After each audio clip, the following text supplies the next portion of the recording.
Bienvenue sur CNews et bienvenue sur Europe 1. Premier tour de l'information ce soir. Israël accuse Emmanuel Macron, je vous le disais, d'être en croisade contre l'État juif et de vouloir récompenser les terroristes djihadistes en leur donnant un État palestinien.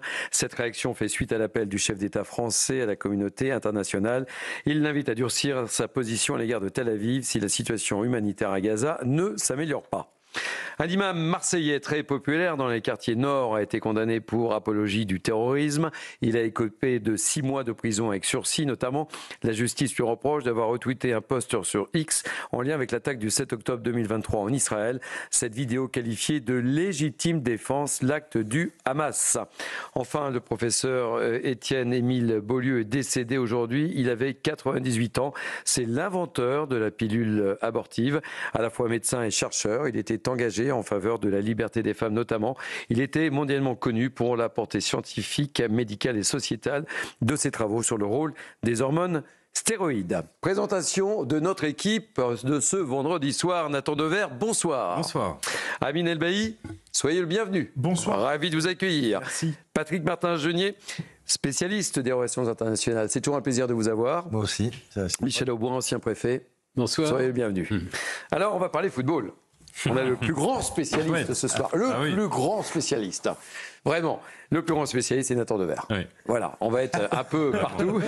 S'il y a des conseils, si les joueurs ont des conseils. Si les joueurs ont des conseils, vous savez que ça se joue à 11 et que le principe, c'est de mettre un ballon dans des buts. Voilà. On va être dans quelques instants à Munich avec Thibaut Marcheteau. Et puis on sera également avec notre envoyé spécial également, Louis Vix, qui est déjà sur place puisque le PSG s'entraîne ou a commencé cet entraînement. Alors direction Munich avec Thibaut Marcheteau. On va commencer avec Thibaut. Quelle est l'ambiance sur place? Il y a des supporters des 4 coins d'Europe, j'allais dire, mais peut-être du monde. Et puis il y a bien sûr des supporters du PSG, mais pas que. Quelle est l'ambiance? Jour J-1. Absolument, Thierry. Le temps est radieux ici à Munich et les supporters commencent à affluer vers la capitale bavaroise. Toute l'après-midi, des trains sont enchaînés venant de Paris. Les supporters parisiens sont de plus en plus nombreux, de plus en plus bruyants et toujours plus motivés par cette finale.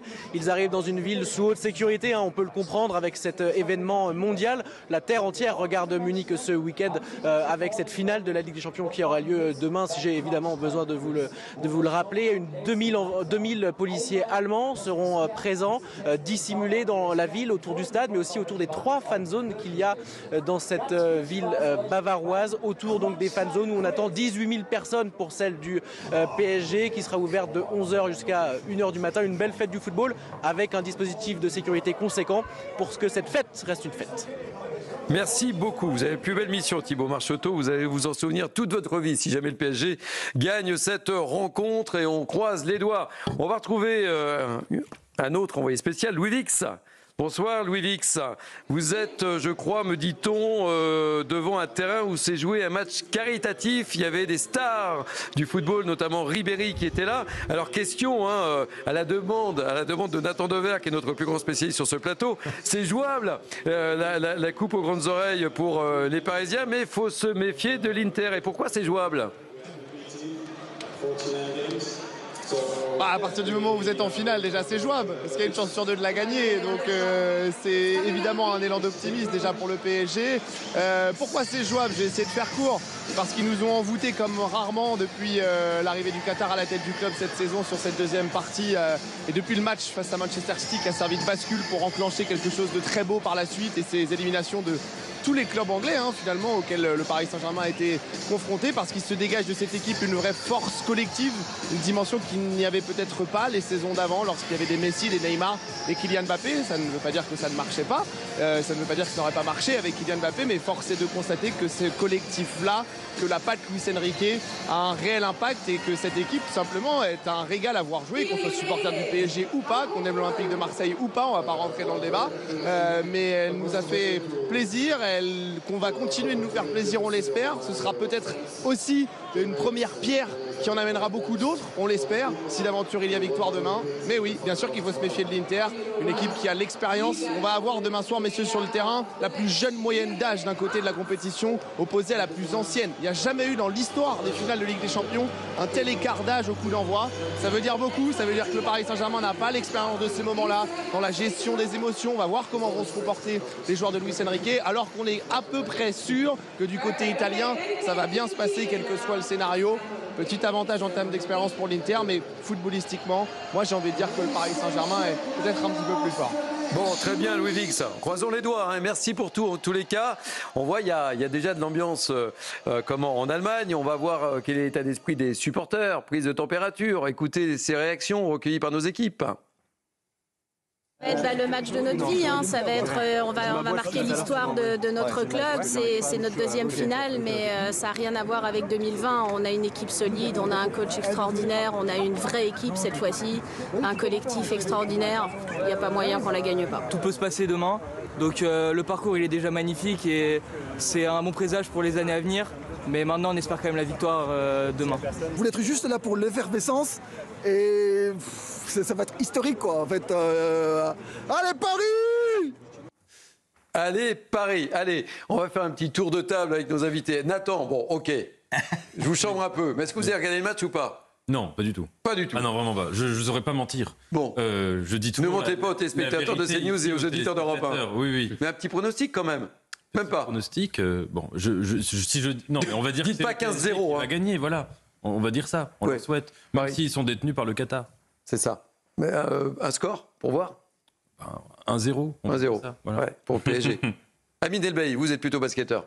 Moi, je suis plutôt footballeur. Bah, vous êtes fan de basket aussi. De basket aussi, bien Oui. sûr. Ah d'accord. Voilà. Mais un pronostic, je dois Amine vous Delbey. avouer que ce n'est pas nécessairement mon club de cœur, mais en finale de la Ligue des Champions, on soutient le club français présent. C'est quoi votre club de cœur? Ouais, c'est le LOSC. Ah, c'est le Lille. LOSC. Bah oui, je suis C'est bête. les Lillois. J'aurais dû m'en douter. C'est un club qui se bat D'accord. pour Bon. ses couleurs. D'accord. C'est les Dogs. Oui, mais alors, parlons du PSG. Si ça ne vous dérange pas, c'est l'objet de mon interrogation. Pour le PSG, mais écoutez, je pense que Paris Saint-Germain pourrait peut-être gagner au tir au but. Oui, voilà. Ah, Voilà, à 5-4. mais Va durer le suspense. d'accord, ok. On verra. Vous avez regardé le match ou pas? Je regarderai le match. Vous regarderez le match. Michel Auboin. Moi, je ne sais pas encore si je vais regarder le match, mais cette équipe du PSG est une équipe qui est plus sympathique que la précédente parce qu'il y a moins de grandes vedettes et il y a plus moins de stars. Hein, ouais, Ouais. ouais. Et je trouve que c'est intéressant parce que ça renvoie plus à l'image du football qu'on aime, enfin en tout cas du football que moi j'aime. On partage les mêmes valeurs, Michel. Ouais, c'est vrai, c'est très bien.